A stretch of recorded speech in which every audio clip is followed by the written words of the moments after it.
Everybody doing okay? Everybody back from the beach, a lot of tan people, look pretty good. I gotta admit, I got a little secret pleasure. I was just thinking about outside when the parking lot's so packed that people come with their gym bags and stuff thinking it's time to work out. I think the Y's over. I think that's a good feeling, especially for such a young church plant. I just want to brag on our volunteers. Man, they just make this thing happen. I mean, you know, they just allow God to work through them. So can you give them a hand, please? That goes a long way for them. They're just acting out on what God has already done in their lives. So if you're looking and wondering what your next step is, like Sally talked about, man, just you've got to make yourself available to God. And so it's awesome around here to see that going on. Man, I got to recap a little bit from last week because some people go on the beach. We always have new people. You know, most churches would die for that. We have them every week, and a lot. So because of that, I just want to kind of go back through what we talked about last week as we kicked off our sermon series on Elijah. Okay, about 4 weeks worth of sermon series, but we're in our second week. And so I'm going to try to summarize it super quick to catch you up to date. Because God is very interested for us to know the life of Elijah. I feel like people can really grab on to the things that happened to Elijah. He's telling us what he wants to do in our life. Okay?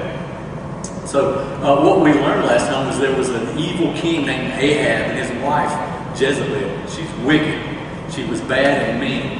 And they were the worst in the eyes of the Lord. For over 200 years there were 19 kings. And this was by far the worst, the Bible said. And what they had done successfully is turn the hearts away, the people that they were ruling over, away from God. They had successfully done that. And they did all kind of evil things that would just be, most of them too nasty and gross to mention, but some of it was idol worship, where they would actually take children and do awful things to them in the temple for worship. They would get prostitutes and call it worship in the temple, if you know what I mean. And so finally the Lord said, you know, that's enough. Enough's enough. God, I just don't want to take any more. And what he did, sometimes God raises an army and to defeat a kingdom. But in this case, and I'm convinced he does so much now, is that he raises up one person to make a difference. One person. In this case, it was Elijah.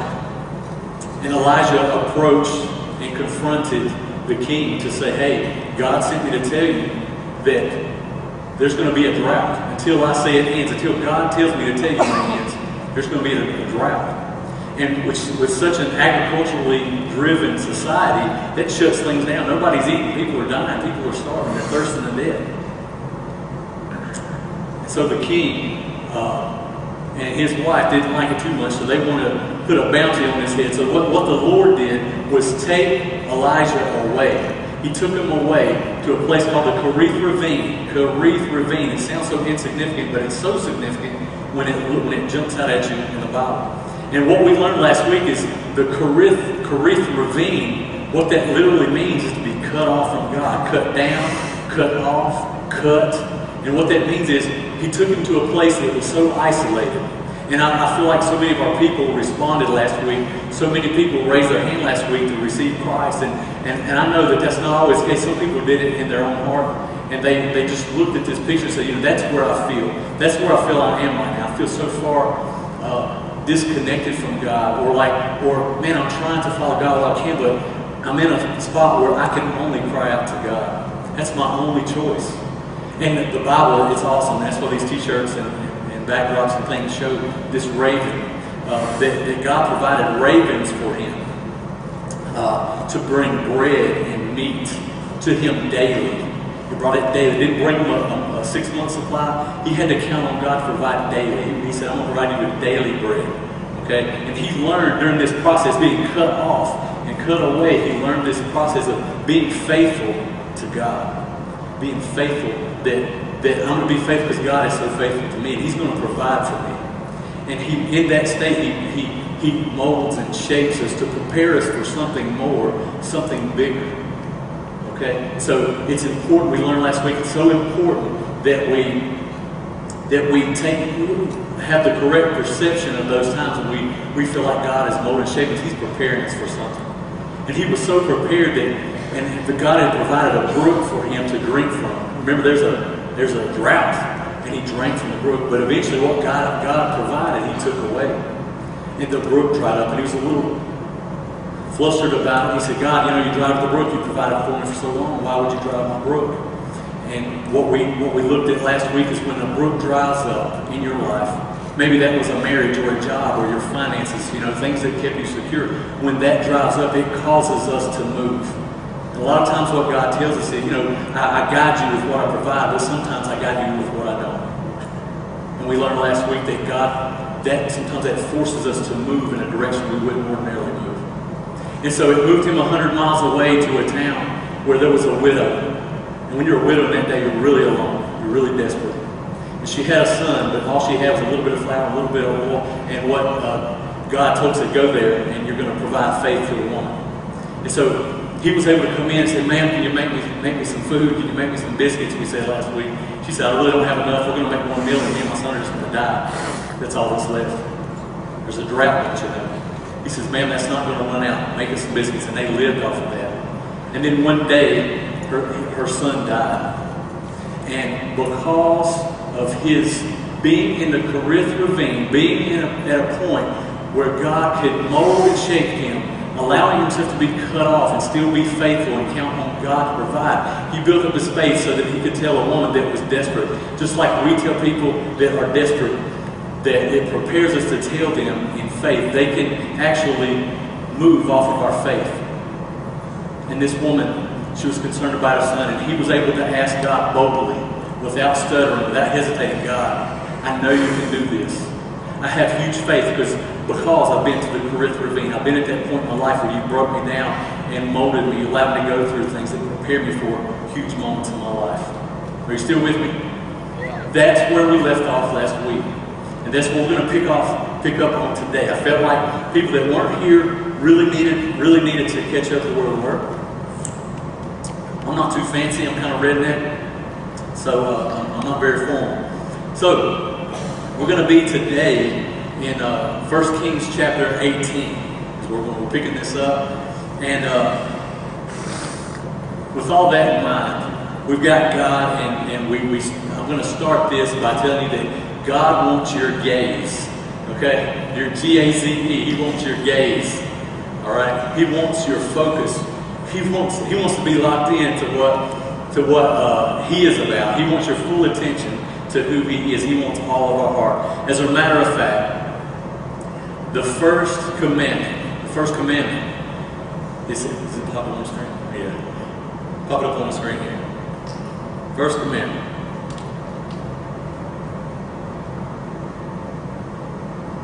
This is awkward silence. You should have no other gods before me. It should pop up. But that's the first command. That's important to God. He said, you know what? I want to be number one in your life. I want to be the focus. I want your gaze.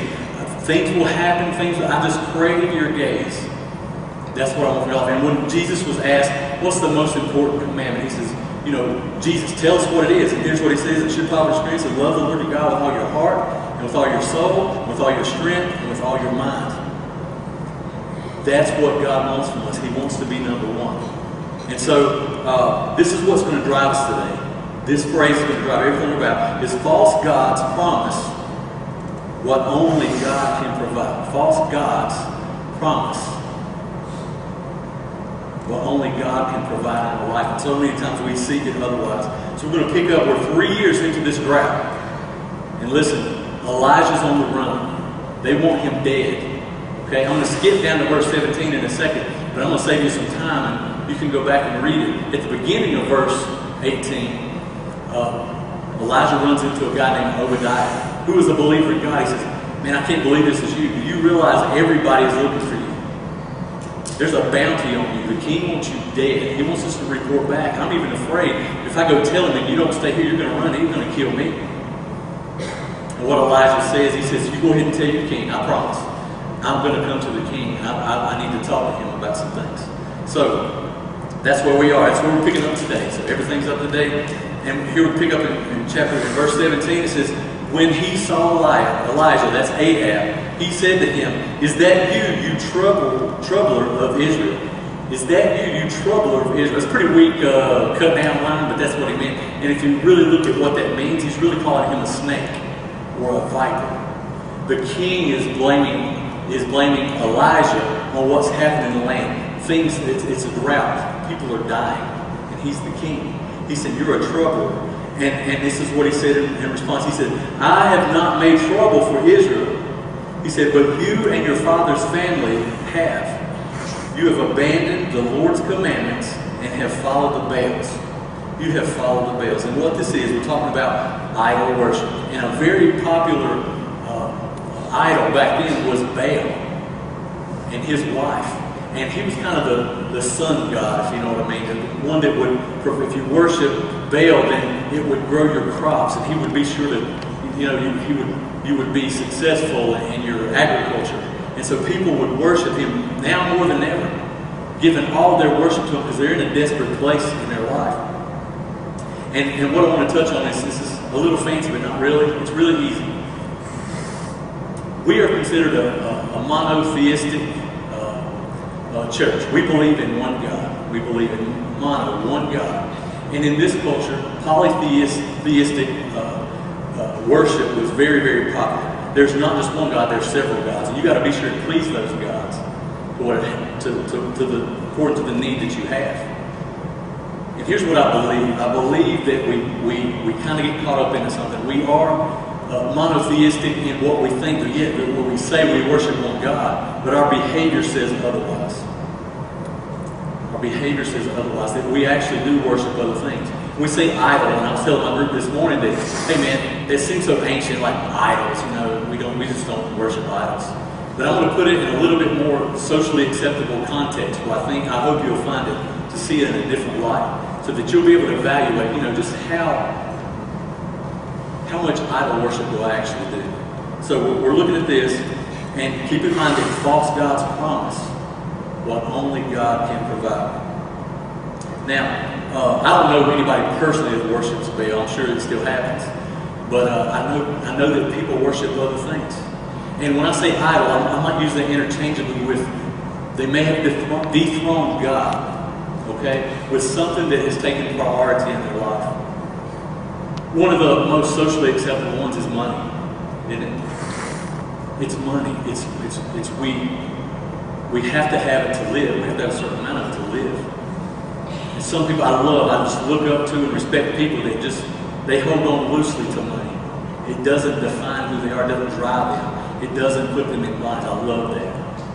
I want to get there to that point. But we are, because idols promises something that they just don't deliver on, that only God can provide. We crave money. We look for the right job. We go to school for years and years.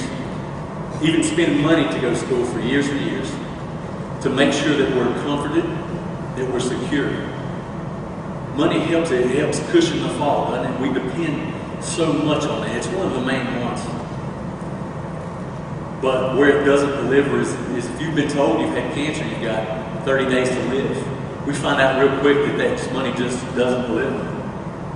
It doesn't provide that security and that comfort that we need so bad, that we can only get from God. How about relationships? We can put all our effort into some relationships only to find out that the bottom falls out.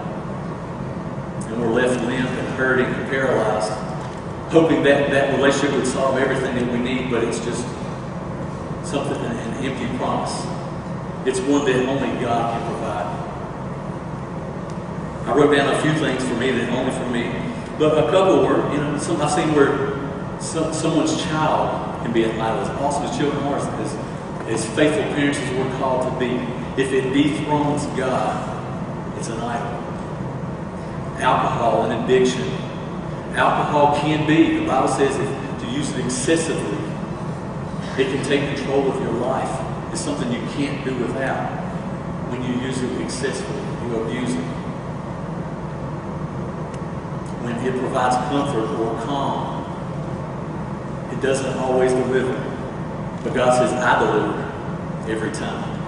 I deliver. So basically, an idol is the dethroning of God. It takes him off the throne in life. He wants to be number one. He wants to be at the top. And that's what we're dealing with. And this king is being confronted. He's being confronted. Verse 19 says, he says this. He says, now summon the people from all over Israel to meet me at Mount Carmel. We know exactly where this place is. You can go find it, go Google it today. We know exactly where it is. He says, tell them to meet me there and bring the 450 prophets of Baal. He's a prophet. Elijah's a prophet of our Lord. He said, go get the 400 and the 450 from Baal and his wife and tell them to meet me here. The one that share a table with Jezebel. What that means is those prophets share a table. She's in tight contact with them. She's in community with them. And she's evil. He said, bring them to Mount Carmel. So Ahab sent word throughout Israel and assembled the prophets on Mount Carmel. God to come from all over. Elijah went before the people and said this, how long will you waver? How long will you waver? Between two opinions. If the Lord is God, follow him. But if Baal is God, if this thing in your life that has such priority is your God, then follow him. But the people said nothing. He says, how long will you waver? And I think it's no different for Richard Myers. I think it's no different for every individual in this church is, how long will we waver? How will we claim that we believe in one God and live like we don't and like we believe in many gods? We chase these things. And they're not all bad things, but when it dethrones God, it's an idol. And God says, I can't stand that. He says, how long will you waver? And this is what Elijah's saying. I believe he'd say it if he could take this microphone off me, if he could actually get it attached to his ear. And he would say, I meant what I said. Listen, if you are putting on the throne, if you're idle, if it's your home, you ever see people, their home, their grass, that's their idol. That's what they want to do. That's what they spend their time and money doing. It's all they really care about and talk about. He's saying, go do it. Go spend all your money, rob a bank and do it. Go into debt and make that. If that's your God, do it. Go all the way with it. If your body image, if that is your idol to present yourself in the ideal body image, go do it. Go to the tanning bed every single day. Go get tattoos if that's your thing. Go get your piercing if that's your thing. Go do all these things. Go to the gym 3 hours a day, 10 days a week. Right? Do it. Go all out. Quit playing around. Just go do it. That's what he's saying here to these people. He's causing them to make a decision. Because God loves commitment, right? He wants us to commit to him. I love this. I love this. I feel like, I see this. So many people date God. So many people are dating him. They're just flirting with him. But there's no commitment. Just like church, man. Just like churches all over. We're not exempt, I'm sure. Is people date the church, but they never commit. God is all about commitment. Man, he's saying, why are you wavering between two opinions? What do you got to say about that? If that thing is such a priority, go for it. Just abandon everything else and go for it. But, he says, but if the Lord is your God, go after him with everything you've got, all your time, all your money, all your effort, everything that's on your mind. Let him be on the throne for that. So that's what he's challenging them to do. He's saying stop wavering. So he does something pretty bold because Elijah's been prepared. He's been in the Kerith ravine and God has built his faith on everything. He's dependent on God for everything. So he can be pretty bold now. It's something to that. I've been at points like that in my life when I've chosen to be obedient to what God's told me to do, and you make several decisions. There's some kind of holy boldness that happens. Like, I believe God can do this. I have no question. I believe he's going to do this.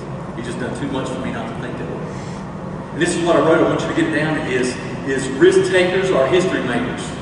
This is true.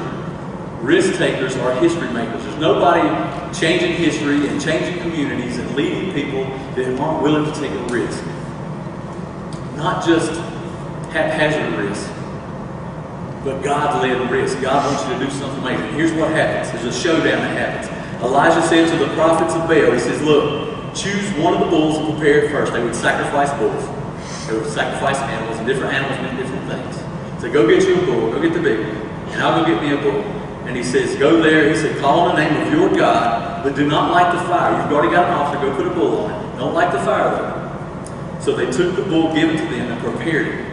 Then they called on the name of Baal from morning till noon. Morning till noon. "Oh, Baal, answer us," they shouted. But there was no response. No one answered. And they danced around the altar they had made. I've done a little research about the dancing type of this. If you've seen a race of young people, maybe some older ones even, have seen just a shake and a bounce and a twirl, and they're chanting. It's just, man, it's like a rave. It says that at noon, I love this part. This is why I love the Bible right here. This is one of the things. I love this. There's some trash talking that happens. It says at noon, they've been, from morning till noon, been doing all their things to try to get what they had put on the throne to respond to them. And here's what he says. He's really jump topping here. He says, at noon, Elijah began to taunt them. Hey, shout louder. He's really being a smart aleck. Does anybody like smart alecks? Me neither. Okay. I know it. He said, surely he is God. Perhaps he is deep in thought, or busy, or traveling. Maybe he's asleep. Maybe somebody needs to go wake him up. Maybe he's taking a nap. Okay? And let me stop right there. It says, perhaps he is in deep thought, or busy. Or busy. I want to tell you what it means. You can go look it up. Just go look it up. Okay, it's Hebrew. And the literal things is maybe he's on the toilet. That's what it means. Maybe he's, the literal version is, maybe he's relieving himself. He's poking fun at their God.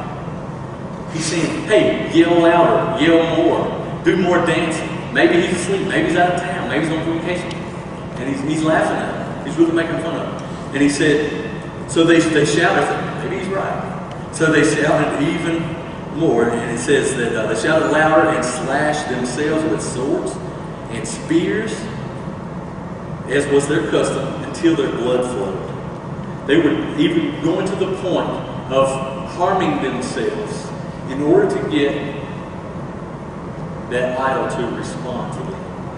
It's not unlike us. Don't we break our necks? Don't we like to prepare for our vacations by working a lot of overtime and maybe pushing our kids on the back burner, or even worse, God on the back burner? You know what I'm saying? So this is what this means. Is that they were really they were doing everything they could for their idol to respond to them in this time that they needed it to.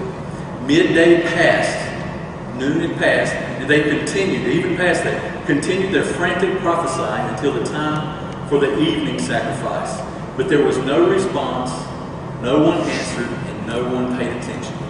Listen, they danced all day long. That's just what they did, all day long. Doesn't that sound silly?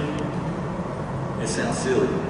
They were chasing and pursuing and worshiping this idol. They were doing everything they could to make it happen, and just didn't. All day long. Isn't that sad? But I wrote this down for myself is that sadly so many people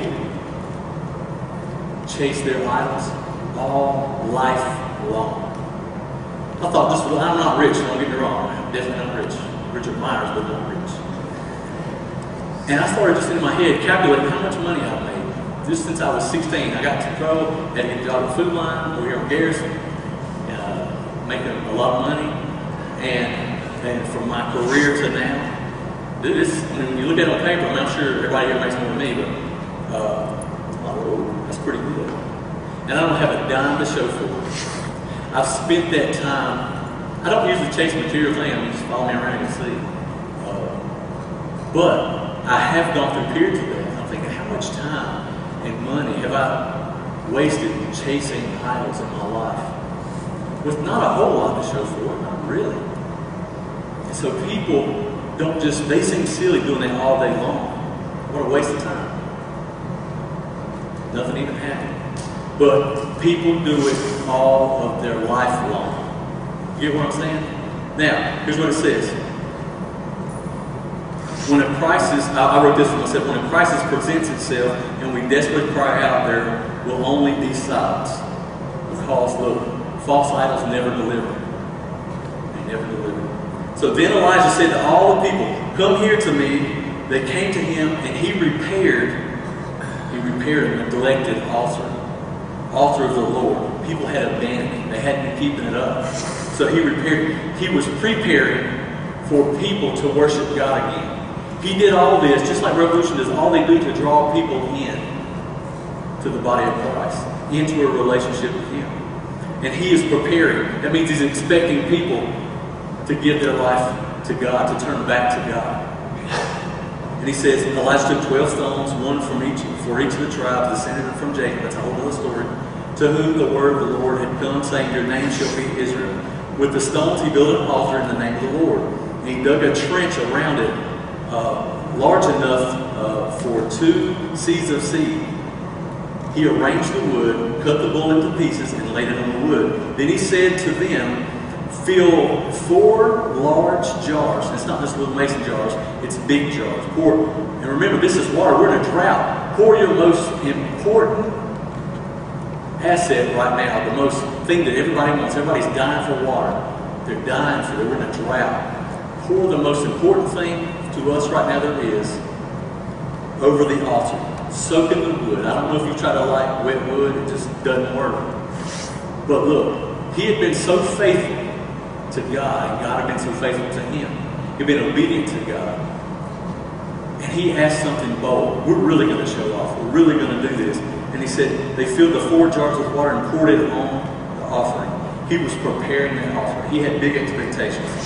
And the reason I think he was able to influence these people, hey, that precious water, go ahead and pour it on here, is because God, and he wants to give you influence. Some of you want to do amazing things for God. You've got to start being obedient, not just in the big areas in life where it's easy, like, I'm just not going to cheat on my wife. But in the small areas where God calls you to do something that you respond to that. And he builds you, he prepares you, he promotes you, he gives you influence so that you can do amazing things for God, and God can do amazing things through you. So, it says, at the time of sacrifice, the prophet Elijah stepped forward, and let it be known today that you are a servant and have done all these things at your command. He's telling God, he said, God, you have done amazing things through me, and I'm so thankful and grateful. I'm asking you to do something else. And answer me, O Lord, answer me so these people will know you, O Lord, are God, and that you are turning hearts back again. Then the fire of the Lord burned down. We don't see that there was any hesitation from God. The fire of the Lord fell and burned up the sacrifice, burned up the wood, burned up the stones, burned up it scorched the earth, and also licked up the water in the trench. And what I didn't mention earlier is he said, you know, I know you wet the wood, you poured all the jars, do it again. So he took more of that. He had influence over them. He was faithful. He was obedient to God so that God would be faithful. And he said, you know, do it a 3rd time. And they did it. And it says that everything was consumed. Everything. And here's what happened. When all the people saw this, they fell prostrate. They got in a worshiping, humbling position to God. It's very important to them. I think sometimes we lose that. Sometimes we stand just like if somebody's talking to a normal person. And we stand the same way when maybe God is speaking to us. Or that sometimes when you're in worship, you know, think about your position with God. And what it says here is, when all the people saw this, they fell prostrate and cried, the Lord, He is God. The Lord, He is God. And this is what I want to take with you, is God's strongest desire is to be in a relationship with us. That's why He does all that He's doing. That's why that maybe today's your day of salvation. Maybe this is the day that you give your life to the Lord. He says He wants a relationship with us. He did this so that He could show His power. That's what He did that for. Now, I had to ask myself a question about this. Is, why didn't God do that now? Why didn't He do that? Why didn't He set up an altar and let Him burn? Because He could easily, people would say, man, that's got to be God. I want to do that. I want to be a part of that. I want to give my life to that. And this is how I kind of asked God that question. I really did. I said, you know, God, how come you don't do that now? And this is what I got back. And it's this, that God, 2,000 years ago, gave His Son on the cross. And here's the story. He gave His Son to come down and walk among us and live a perfect life without sin. And He knew that sin separated us from Him. That's why we feel disconnected. You feel disconnected today. You don't know him, you can feel him. It is sin. It just is. It's not a kick in the gut to you. It's meant to say that he's saying, I came to rescue people. I didn't come just to shame. I didn't come to shame or kick them while they're down. I came to give them hope. I came to rescue them. And in doing so, he ticked off the religious folks because they were about rules and regulations, and he was about a relationship with him. So it upset the world, and they wanted to kill him for it. But he gave his life willingly. He knew he would be the perfect sacrifice so that we could have a relationship with God that's so much better, so much more powerful, and so much more beautiful than setting up an altar with fire consuming. That's awesome. But he did something so much greater that we can see. And we see it in the lives of other people that I've given my life to Christ, and this is what happened. We provide miracles every day with our life, and we're quick to talk about Jesus. And what I'd like for you to do is stand real quick. The light's going to kind of go down, so don't try to go too far.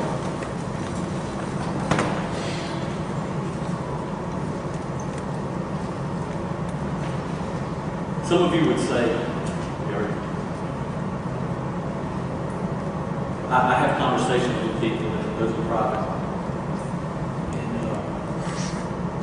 what all over, not just outside this church, we're so focused on that, but inside, in my life. Some of you might would say, you know, I'm in a drought in my life. That drought you're talking about, man, I feel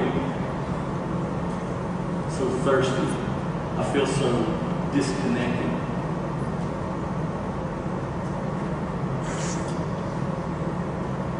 So I know what that means. I can feel it. It's in my own life now, Richard. If that's you, would you raise your hand just like I know the music's not prompting you. I know that.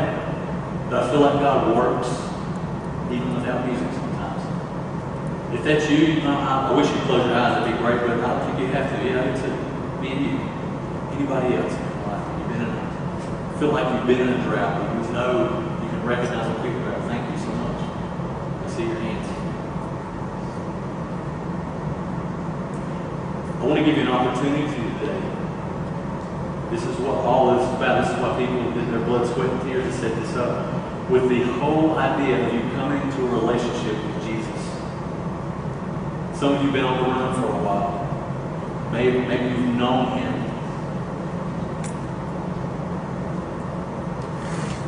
But maybe you have dethroned him. Maybe that's why. Maybe something's taking the place of him in your life. Maybe there's something in your life that just took priority. And you're feeling the drought. You're feeling the effects of that, being without the guidance of Jesus. And some of you, I've never known Jesus. I've never had the opportunity, man. I'll be honest with you, I've never been to church. But when I have, it just wasn't the best experience in my life. Maybe I just wasn't open. Seeing God pursuing me so much. Maybe I just avoided responding to him. And today I feel like maybe a day of destiny for you, maybe God has brought you here so that you can enter a relationship with him. So that he can begin to guide you. Because here's what I know. Some of you are trying to maneuver through life without his guidance. It never works. God's got a plan and purpose, and without sending it too generic, God's got a plan for your life. He does, it's true. He's got a specific plan that only you can accomplish, that he's designed and created you for, so that people outside of a relationship with Christ can have a new life, a new beginning, be forgiven for their sins, so they can not only go to heaven, they can make an impact around in their community, in their life. Your decision or indecision affects everybody around you. And what I know, just from talking to people, they want to follow Jesus. They don't know how. They've never been given an opportunity really to do that. Well, maybe they're seeing it for the first time. And I want to just kind of lay that out for you. I'd like to give people around you privacy for a minute by closing your eyes. Closing your eyes. And focusing on, man, is God pulling you? Is he drawing you near him? And some of you said, yes, it's weird and I don't feel worthy. I want to tell you that's a biblical feeling. That's God moving. That's God working in you. That's Him drawing you near to Him. Because listen, There's nothing that we can do or not do that causes God to love us. It's not a process, it's a decision. It gives Him glory when you are screwed up and messed up. And other loves. So that He can get glory when He starts to change you and mold you and change your perception of Him and the people around you. He starts to grow you. But you can be sure today to have a relationship with Him and to be able to go to heaven and know that today. But I'd never like to stop there because we've got a whole lot of life to live, some of us. And I feel like we want to make an impact. And we want to position you here at Revolution Church. We want to plug you in. If it's somewhere else, hey, I'm like Elijah, go and do it. Give yourself fully to God. Connect with the church body. I want to ask a question. This is for people who may not never said to Jesus, I've never been forgiven of sins. People's eyes are closed just to give you some privacy, but I'd like to know that I can pray for you. I'm going to pray for you. I'm not coming out there, I'm not going to put the spotlight on you. It's just to know that, hey, I'd like to be forgiven of my sins. I'd like to have a new start, a fresh start, a new life. I'd like to turn from my sin. It's called repenting. It means I'm going to leave that life because I'm going to be walking towards God. When you commit your life to Christ, you'll want to turn your back to the things before. You might stumble and fall. That's just when you lay more heavily on Jesus. If you've never been forgiven of sins and would like a life of impact, not just to go to heaven, but a life of impact, forgiveness of sins, I wish you'd just let me know by raising your hand. A couple of wimpy hands. You can shoot them up higher if you like. Pray for you.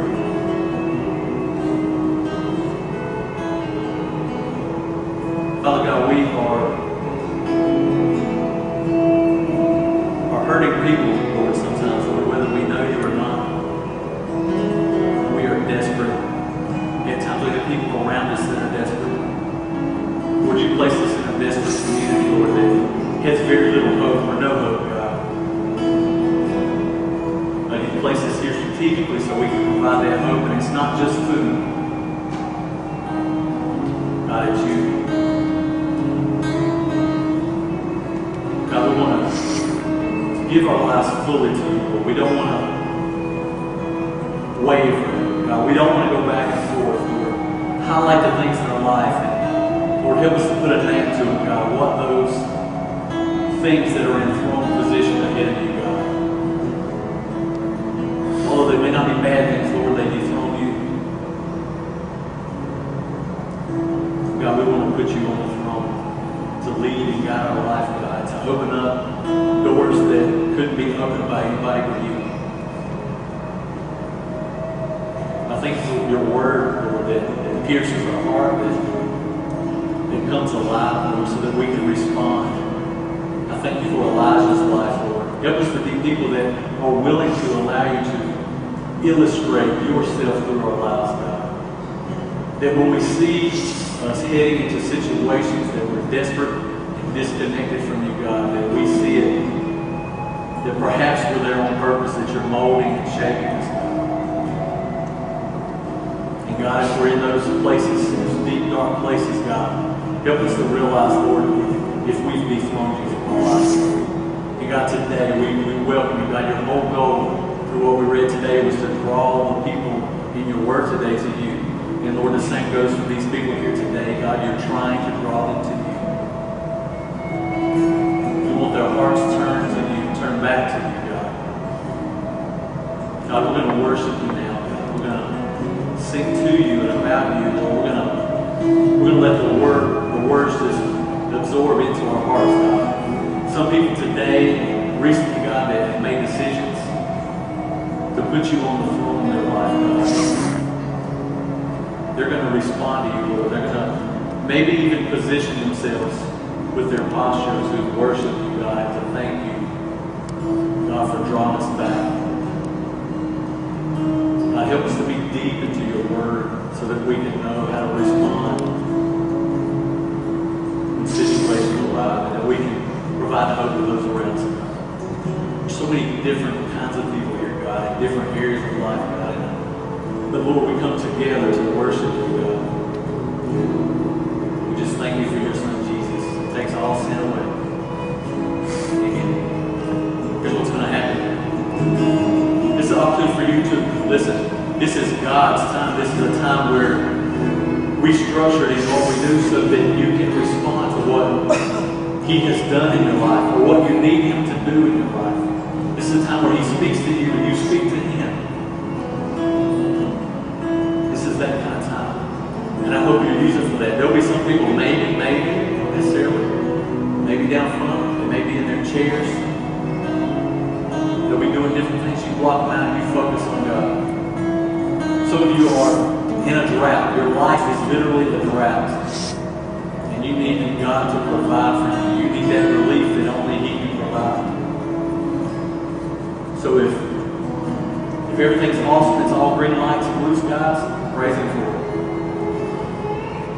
I'm thankful for that time here. And thank Him for when you'll still trust Him when it's not. Some of you are so numb, you couldn't feel anything if I came up and punched you in the nose. You just can't feel God. Beg Him. Ask Him. Ask Him to let you know what in your life needs to be thrown. This is for you to worship. This is worship. Don't take it lightly. What an opportunity. What an opportunity. I'm going to be over here. I'd love to pray with you if you need that. But we're kind of a biblical church where it doesn't revolve around me, if you notice. I didn't put one curtain on it. We have people that want to pray with you and for you. They take it very seriously. They're going to keep it private. They're going to be over here, a couple of women, a couple of men. They would love to hear what's going on in your life and just encourage you and pray for you.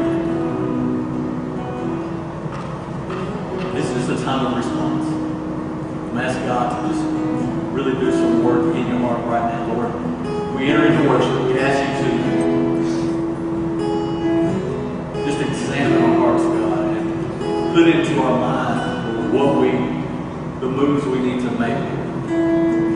Lord, we don't want to be a church that wavers. We don't want to be individuals that waver.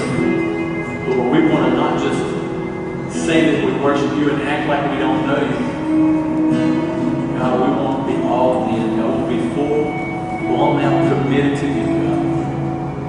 There's people that's actually going to pray that and ask that of you, God. Some people need healing, physical healing, emotional healing. God, people are hurting.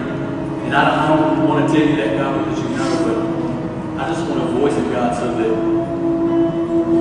we can have an urgency to approach you at your throne and make specific requests, God, in our life. We ask all that in Jesus'